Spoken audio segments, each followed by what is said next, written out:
فرمایا اہدنا الصراط المستقیم، اے اللہ میں سیدھے رستے چلا۔ صراط مستقیم، صراط کہتے راستے کو، مستقیم کہتے سیدھے کو۔ اہدنا الصراط المستقیم، اے اللہ میں سیدھے رستے چلا۔ اب جس کو دیکھو وہ کہتا میں سیدھے رستے پر ہوں، جس کو پوچھو وہ کہتا میں سیدھے رستے پر ہوں۔ آج ہمارا نوجوان کنفیوزڈ ہے، where I have to go, what I have to do، کون سا راستہ سیدھا راستہ ہے، which way is the right way، which path is the straight path، کون سا راستہ سیدھا راستہ ہے، میں کس رستے پر چلوں، کس کو صراط مستقیم کہا جائے گا؟ ہر ایک کہتا ہے میں صراط مستقیم پر ہوں، میں سیدھے راستے پر ہوں۔ قرآن سے پوچھتے ہیں کہ سیدھا راستہ کیا ہے؟ فرمایا اہدنا الصراط المستقیم، اللہ میں سیدھے راستے چلا۔ صراط الذین، ان لوگوں کا راستہ، انعمت علیہم، جن پر تو نے انعام کیا ہے۔ صراط الذین، ان لوگوں کا راستہ، انعمت علیہم، جن پر تو نے انعام کیا۔ اب انعام جن پر ہوا اس کو قرآن کہتا ہے ان کا راستہ صراط مستقیم ہے۔ اگر ہمیں یہ پتا چل جائے کہ انعام کن پر ہوا ہے تو صراط مستقیم کلیئر ہو جائے گا، کنفیوژن سے نکل آئیں گے۔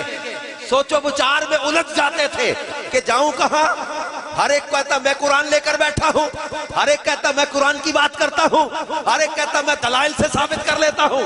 قرآن سے پوچھیں کہ صراط مستقیم کیا؟ صراط الذین انعمت علیہم، ان کا راستہ جن پر اللہ کا انعام ہوا۔ انعام کن پر ہوا؟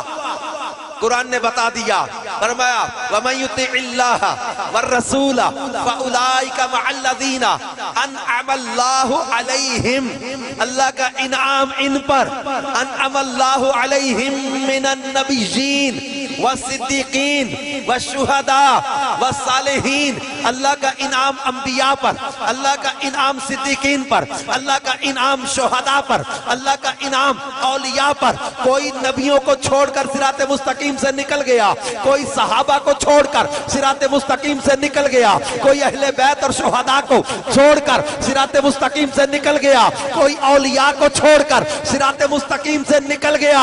اللہ کا شکر ادا کرو کہ اللہ نے تمہیں انبیاء کا فرما بردار بھی رکھا، صحابہ کا اطاعت گزار بھی رکھا، اہل بیت کا محبت کرنے والا بھی رکھا، اولیاء کا چاہنے والا بھی رکھا۔ صراط مستقیم کیا ہے؟ انعم اللہ علیہم، اللہ کا انعام نبیوں پر، صدیقین پر، شہداء پر، اولیاء پر۔ تو جو ان کے راستے پر ہوگا وہ صراط مستقیم پر ہے، جو ان کے راستے پر چلے گا، جو انبیاء کا راستہ ہے، جو مصطفیٰ کا راستہ ہے، جو صحابہ کا راستہ ہے، جو صدیق اکبر کا راستہ، جو فاروق اعظم کا راستہ، جو عثمان غنی کا راستہ، جو مولا علی کا راستہ، حضرت امیر معاویہ کا راستہ، جو حسنین کریمین کا راستہ، اہل بیت کا راستہ، جو راستہ امام اعظم کا، جو راستہ غوث اعظم کا، جو راستہ شاہ رکن عالم کا، جو راستہ غوث وہاب الدین زکریا ملتانی کا، جو راستہ تاتا علی حجویری کا، جو راستہ شیر ربانی کا، جو راستہ خواجہ خواجگان خواجہ معین الدین چشتی کا، جو راستہ بابا فرید کا، جو راستہ خواجہ نظام الدین اولیاء کا، جو راستہ امام احمد رضا کا، جو اولیاء کا راستہ ہے وہی صراط مستقیم ہے۔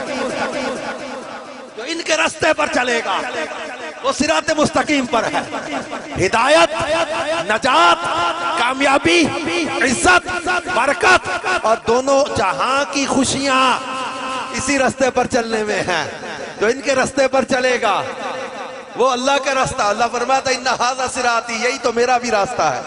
اللہ تک پہنچنے کا راستہ یہ ہے، اللہ تک اللہ کو پانے کا راستہ یہ ہے۔ تو کسی طرح سے بھی ان کو چھوڑ دینے سے صراط مستقیم سے بندہ بھٹک جاتا ہے۔ جو نبیوں کو چھوڑ دے، یا صدیقین کا راستہ چھوڑ دے، یا اولیاء کرام کو چھوڑ دے، یا شہداء کا راستہ چھوڑ دے، تو اللہ تعالیٰ کا شکر ادا کرو، اللہ نے ان سب کا با ادب رکھا ہے۔